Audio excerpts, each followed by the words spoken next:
అందరికీ వందనాలు. వాగ్దాన ఫలమునకు స్వాగతం. ఈనాటి ధ్యానం కొరకై 37వ కీర్తన 5వ వచనములో ఇలాగు వ్రాయబడి ఉన్నది. నీవు ఆయనను నమ్ముకొనుము, ఆయన నీ కార్యమును నెరవేర్చును. దేవుడు ఈ లేఖనములోంచి మనతో మాట్లాడును గాక. దేవుని యొక్క లేఖనం అంటూ ఉంది, నీవు ఆయనను నమ్ముకొనుము. ఆయన అనగా మన దేవాతి దేవుడు, మన సహాయకుడు, మనకు శక్తినిచ్చేవాడు, మనకు సంతోషం ఇచ్చేవాడు, మన జీవితాలకు ఆదరణ కలిగించు మన దేవుడు. ఆయనను నమ్ముకుంటే మనకు సహాయం చేస్తానని ఆయన యొక్క లేఖనంలో మనకు వ్రాసించున్నాడు. 118వ కీర్తన 8వ వచనంలో చూస్తే, మనుషులను నమ్ముకున్నట కంటే యెహోవాను ఆశ్రయించుట మేలు. మనము మనుషులను నమ్ముకుని మన జీవితాల్లో ఆశీర్వాదాన్ని పొందలేకపోవచ్చు. కానీ దేవుణ్ణి ఆశ్రయిస్తే, మన ప్రభువునకు మనము ప్రార్థన చేయగలిగితే, ఆయన సన్నిధిని మనము నమ్ముకోగలిగితే, ఆయన మనకు సహాయాన్ని పంపిస్తాడు. ఆయన కృపను మన దగ్గరకు పంపించి మన జీవితాలకు ఏది అవసరమో అది ఆయన మనకి ఇవ్వడానికి ఆయన సిద్ధముగా ఉన్నాడు. 2వ దినవృత్తాంతాల గ్రంథంలో 14వ అధ్యాయము 11వ వచనంలో చూస్తే, నా దేవా యెహోవా మాకు సహాయము, నిన్ను నమ్ముకుని ఉన్నాము అని అక్కడ భక్తుడు తెలియజేస్తూ ఉన్నాడు. మనము ఆయనను నమ్ముకుంటే మనకు సహాయము కలుగుతుంది. మన జీవితాలు దేవుని నుంచి వచ్చే సహాయము మనకు కలగాలంటే మనము ఆయనను నమ్ముకోవాలి. క్రైస్తవ విశ్వాసము నమ్మకంపై ఆధారపడి ఉంటుంది. ఆయన ఈ కార్యాన్ని చేస్తాడని నీవు నమ్మితే, మన ప్రభువు ఆ కార్యాన్ని నీ జీవితంలో చేస్తూ ఉంటాడు. మన ప్రభు యొక్క ప్రేమను మనం నమ్మాలి. ఆయన ఇచ్చు దీవెనను మనం నమ్మాలి. ఆయన మనలను బాగు చేస్తాడని నమ్మాలి. మన బ్రతుకులను కడతాడని నమ్మాలి. మనకు విజయం ఇస్తాడని నమ్మాలి. మనలను కాపాడుతాడని, మన జీవితాలను రక్షిస్తాడని, మన పిల్లలకు తన కాపుదల ఇస్తాడని, మన బ్రతుకులను ఆనందముతో నింపుతాడని మనము నమ్మాలి. అప్పుడు దేవుడు మన బ్రతుకుల్లో అద్భుతాన్ని జరిగిస్తాడు. ఇక్కడ దేవుని యొక్క భక్తుడు అంటున్నాడు, నేను ఆయన నమ్ముకున్నాను గనుక ఆయన నాకు సహాయం చేస్తూ ఉన్నాడు. అబ్రహాము అనే ఒక గొప్ప భక్తుడు పరిశుద్ధ గ్రంథంలో మనకు కనబడుతూ ఉంటాడు. ఆయన దేవుణ్ణి నమ్మాడని అని అక్కడ వ్రాయబడి ఉంటుంది. అబ్రహాము దేవుని నమ్మెను, అది అతనికి నీతిగా ఎంచబడెను. నేను ఆయన నమ్ముకుంటే మన జీవితాలు ఊహకందనటువంటి అద్భుతాలు జరుగుతాయి. అబ్రహాముని చూసి అందరూ నవ్వారు, తన భార్యను చూసి అందరూ హేళనగా మాట్లాడారు. కానీ అబ్రహాము మాత్రము దేవునిని నమ్మాడు. దేవుని యొక్క వాగ్దానాలు నమ్ముతూ ఉన్నాడు.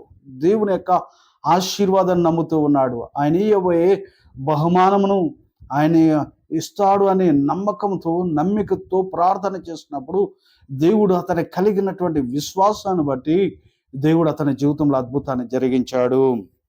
ఇంకా చూస్తే ఆయన నమ్ముకుంటే మనకి ఏమి కలుగుతుంది అంటే, దేవుని యొక్క లేఖనములను 46వ కీర్తన 1వ వచనంలో చూస్తే, దేవుణ్ణి నమ్ముకుంటే ఆయనే మనకు సహాయం చేస్తాడని, ఆయన ఆపత్కాలంలో నమ్ముకోదగినటువంటి సహాయకుడని అక్కడ వ్రాయబడి ఉన్నది. 2వ దినవృత్తాంతాల గ్రంథములో 20వ అధ్యాయము 20, యెహోవాను నమ్ముకున్నాడు అప్పుడు మీరు స్థిరపరచబడతారని అక్కడ వ్రాయబడి ఉన్నది. మనము స్థిరపరచబడాలంటే, అస్థిరమైన మన బ్రతుకులు స్థిరముతో ఉంచబడాలంటే దేవుని యొక్క సన్నిధిని నమ్ముకోవాలి. యాకోబు అనే భక్తుని గురించి మనం చూస్తూ ఉంటాం. కొన్ని సంవత్సరాలు, కొన్ని ఏండ్లు అస్థిరమైనటువంటి జీవితంలో జీవించి ఒక దినాన్ని ప్రభువుని అడుగుతూ ఉన్నాడు, ప్రభువా నేను ఒక స్థిరమైనటువంటి జీవితాన్ని జీవించాలని ఆశ కలిగి ఉన్నాను. ఒక స్థిరమైనటువంటి బ్రతుకులో నేను ఉండడానికి, నిలబడడానికి ఇష్టం కలిగి ఉన్నాను. నీవు నాకు సహాయం చేయమని అడిగినప్పుడు దేవుడు వాగ్దానం ఇస్తున్నాడు, నా కుమారుడైనటువంటి యాకోబు, నీవు తిరిగి నీ తండ్రి ఇంటికి వెళ్ళు, నేను అక్కడ నిన్ను స్థిరపరచబోతూ ఉన్నాను. నీ బ్రతుకును స్థిరపరుస్తాను, నీ సంతానాన్ని స్థిరపరుస్తాను, నీ జీవితంలో అద్భుతాన్ని స్థిరపరుస్తానని దేవుడు వాగ్దానం ఇచ్చి అతనిని స్థిరపరిచినట్లుగా దేవుని యొక్క లేఖనం సెలవిస్తూ ఉంది. ఈ మాటలు వినిచున్న ప్రియమైన సహోదరుడా, దేవుడు నిన్ను స్థిరపరచాలంటే ఆయన నమ్మండి. నీ ఉద్యోగంలో నీవు స్థిరపడాలంటే, నీ వ్యాపారంలో నీవు స్థిరపడాలంటే, నీ యొక్క పాడి పంటల జీవితాలు స్థిరముగా ఉండాలంటే, నీ కుటుంబంలో నీవు స్థిరమైనటువంటి పునాదిగా ఉండాలంటే దేవునిని నీవు నమ్ముకో. ఆ ప్రభువుని నీవు నమ్ముకున్నప్పుడు ఆ ప్రభువు నిన్ను స్థిరపరిచి నీ జీవితంలో కావలసినటువంటి స్థిరమైనటువంటి జీవితాన్ని, స్థిరమైనటువంటి ఆశీర్వాదాన్ని దేవుడు నీకు ఇస్తాడని దేవుని యొక్క లేఖనము సెలవిస్తూ ఉంది. జకర్యా గ్రంథము 12వ అధ్యాయం 5వ వచనంలో దేవుని యొక్క లేఖనము సెలవిస్తుంది, తమ దేవుడైనటువంటి యెహోవాను నమ్ముకొనుట వలన మాకు బలము కలుగుచున్నదని భక్తుడు సెలవిస్తూ ఉన్నాడు. అంతేకాదు అన్నారని అక్కడ వ్రాయబడి ఉంటుంది. ప్రియమైనటువంటి దేవుని బిడ్డ, నేను ఆయన మీద నమ్మిక ఉంచితే, ఆయన నమ్ముకోగలిగితే, ఆయన లేఖనం అంటుంది, నీవు ఆయన నమ్ముకునము ఆయన్ని కార్యములు నెరవేర్చును. నీ జీవితంలో ఏ కార్యము జరగాలని ఆశ కలిగి ఉన్నావు? నీకు వివాహము కావాలని ఆశ కలిగి ఉన్నావా? గర్భఫలము కావాలని ఎదురు చూస్తూ ఉన్నావా? ఉద్యోగము కొరకు, జ్ఞానము కొరకు, విజయము కొరకు, ఆరోగ్యము కొరకు, దేని కొరకు నీవు ఎదురు చూస్తూ ఉన్నావో, ఏ కార్యము కొరకు నీవు ఎదురు చూస్తూ ఉన్నావో ఆ కార్యాన్ని దేవుడు జరిగించడానికి ఆయన సిద్ధముగా ఉన్నాడు. 22వ కీర్తన 8వ వచనంలో ఒక భక్తుని దగ్గరకు మరి దేవుణ్ణి నమ్మనటువంటి వ్యక్తులు వచ్చి హేళనగా మాట అంటారు. ఇతడు యెహోవా మీద ఆధారపడ్డాడు కదా, మరి యెహోవాను నమ్ముకున్నాడు కదా, వీనికి సహాయము చేస్తాడా అని ఆ భక్తులను గురించి హేళనగా మాట్లాడినప్పుడు అతడు దేవునికి మొరపెట్టాడు, దేవా, అన్యజనుల మధ్య నన్ను హేళనగా ఉంచకండి. నేను నిన్ను నమ్మినటువంటి భక్తుడిని ప్రభువా, నీ మీద ఆధారపడినటువంటి వాడిని తండ్రి, నీవు నన్ను విడిచిపెట్టకు ప్రభువా. నీవు నా చేతిని కానీ విడిచిపెడితే, నాకు నీవు సహాయము చేయకపోతే, నన్ను ఈ శ్రమ నుంచి నీవు తప్పించకపోతే, ఈ బలహీనత నుంచి నన్ను విడిపించకపోతే అన్యజనులు వచ్చి నన్ను హేళన చేస్తారు ప్రభువా. నిన్నెరగనటువంటి ప్రజలు నన్ను గూర్చి హేళనగా మాట్లాడతారు ప్రభువా అని దేవుని సన్నిధిలో అడిగినప్పుడు దేవుడు అతనికి విడుదల ఇచ్చాడు. 91వ కీర్తనలో మనం చూస్తాం, అతడు నన్ను ప్రేమించుచున్నాడు గనక నేను అతనిని తప్పిస్తానని ఆ ప్రభు సెలవిస్తున్నాడు. ఎవరు దేవుణ్ణి ప్రేమిస్తారు, ఎవరు దేవుని మీద ఆధారపడతారో, ఎవరైతే దేవుని నమ్ముకుంటారో వారి బ్రతుకుల్లో దేవుడు ఆదరణిస్తాడు, వారి బ్రతుకుల్లో దేవుడు విడుదలిస్తాడు, వారి బ్రతుకుల్లో దేవుడు అద్భుతాన్ని చూపిస్తాడు. ఈ మాటలు వినిచున్న ప్రియమైన సహోదరుడా, నేను ఆయన నమ్ముకుని ఉన్నాము. ఆయన మనల్ని విడిచిపెట్టడు, ఆయన మనకు సహాయం చేస్తాడు, మన పక్షముగా అనేక గొప్ప కార్యాలు చేయడానికి ఆయన సిద్ధముగా ఉన్నాడు. నీవు నమ్ము, దేవుడు తన సహాయమును అనుగ్రహించడానికి, ఆయన కృపనివ్వడానికి ఆయన సిద్ధముగా ఉన్నాడు.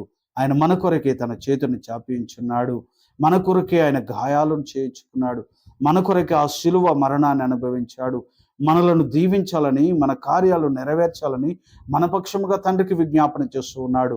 ఆకాశానికి భూమికి మధ్య ఆ కల్వరి శిలువ మీద ఆయన వేలాడుతూ నీ కొరకే ఆలోచన చేశాడు, నిన్ను క్షమించుడు కొరకే ప్రార్థన చేశాడు, నీకు ఆరోగ్యం ఇచ్చుడు కొరకే గాయాల పాలైపోయాడు, నిన్ను దీవెనతో నింపడానికి, పరలోక రాజ్యానికి నడిపించడానికి, నిన్ను ఆనందముతో నింపి ఆ గొప్ప దీవెన ఇవ్వడానికి ఆయన మన కొరకు బలైపోయి ఉన్నాడు. ఆ ప్రభువు సెలవిస్తున్నాడు, నీవు నన్ను నమ్ముకున్నావు గనుక నేను నీ కార్యాన్ని నెరవేరుస్తూ ఉన్నాను. నా మీద నీవు ఆధారపడ్డావు గనుక నీ బ్రతుకుని నేను స్థిరపరుస్తాను, నీ కుటుంబాన్ని నేను కడతాను, చెదిరిపోయినటువంటి ఇశ్రాయేలును పోగు చేస్తాను, చెదిరిపోతున్నటువంటి నీ కుటుంబాన్ని, చెదిరిపోతున్నటువంటి నీ శాంతిని మరలా తిరిగి నీకు ఇస్తాను, మరలా నిన్ను నిలబెడతాను, నిన్ను ఆశీర్వదిస్తానని ఆయన వాగ్దానం ఇస్తూ ఉన్నాడు. నా ప్రియమైన స్నేహితుడా, ఆయన మాటను నమ్మి నీవు ఆయన దీవెనలు పొందుకో. ఆయన గొప్ప ఆశీర్వాదాలు నీకు ఇవ్వడానికి ఆయన సిద్ధంగా ఉన్నటువంటి ధన్యత దేవుడు నాకు అనుగ్రహించును గాక. ఆమేన్.